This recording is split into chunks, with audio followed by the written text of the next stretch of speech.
Hey friends, you're watching BrainStormAcres. I'm Henry. It's 3:30 in the morning and I'm going to start getting things ready for today's casting session.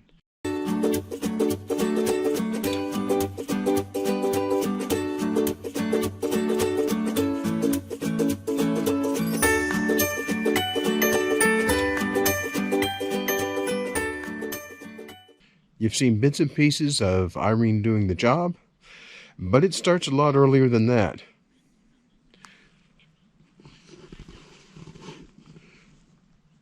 It's dark out, it's cold out, but things still have to start. Come along, it'll be interesting.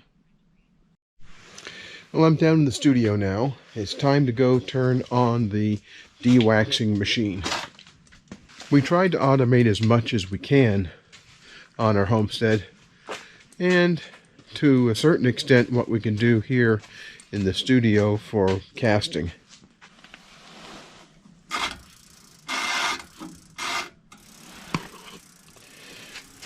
Now this machine has a timer on it that is a simple mechanical wind-up timer.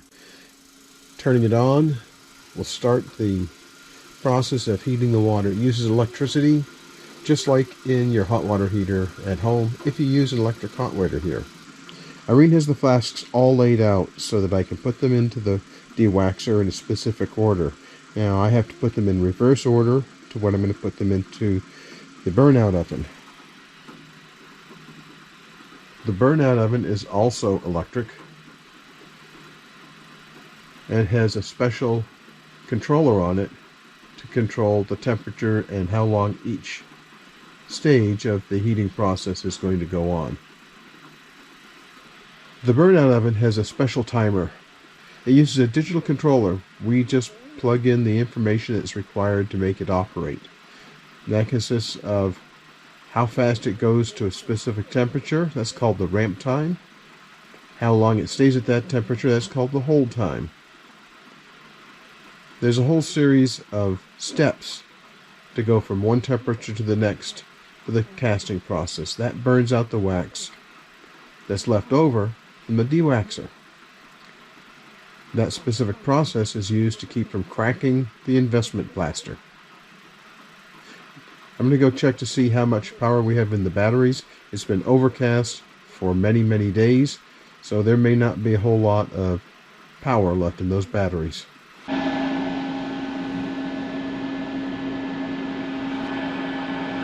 The battery voltage under load is 11 volts. That means there's not a lot of capacity left in these batteries, so I'm going to get the generator started up at the house and start drawing power from the house batteries. First, I'm going to get a fire started in the wood stove to heat the studio.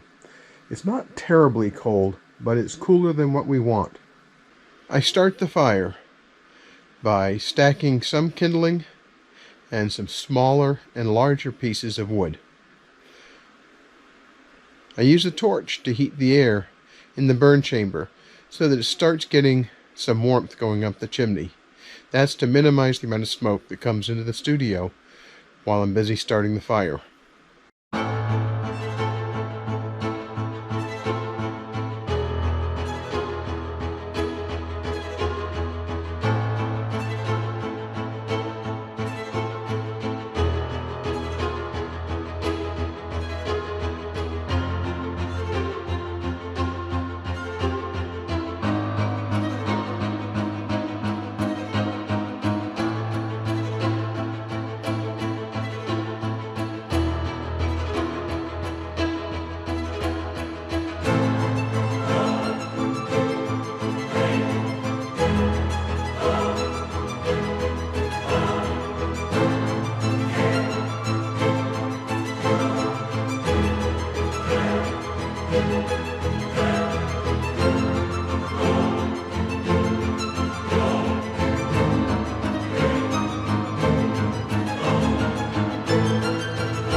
Hey everybody, it's Irene with BrainStormAcres, and I just finished casting for the day. Now, even if things had gone completely right, I would have been done casting by now. But what happened on that last flask is we had what they call a blowout. Now, I have not had a blowout on a flask in probably, I don't know, 3-4 years. And that means I'm going to have to rebuild this piece of equipment. See the spot here. This has got a special stainless steel screen in it, and it is now full of bronze. That's a bad thing. Fortunately, or this is a little warm, but it's not too bad now. This whole thing comes apart, and I have replacement screens. I have replacement bits and pieces, and yeah, I just checked to make sure I still had them, and I do. So, that'll be another project. I hadn't planned to do that right now. It did need to be just plain cleaned because I regularly service it. But I'll be doing a rebuild instead. So, tomorrow I'll be figuring out exactly what came out right and what didn't. A lot of what I cast today came out right, but of course the most critical things that I needed for a custom job did not all come out right. So tomorrow I'll be doing a complete reevaluation of that, but I also need to rebuild this because it's kind of dead in the water until I fix that. So be sure to like, subscribe, and hit that notification bell because obviously there's going to be a ton more happening. Yeah, not exactly what I plan to do this weekend, but yeah, you do what you need to do. So until next time, bye. And don't forget to keep brainstorming because obviously, let's see, I don't know if it showed up in the picture before. See that box there? Yeah, that's the supplies I keep. All the backup pieces for this piece of equipment, just in case something goes wrong. So, until next time, bye.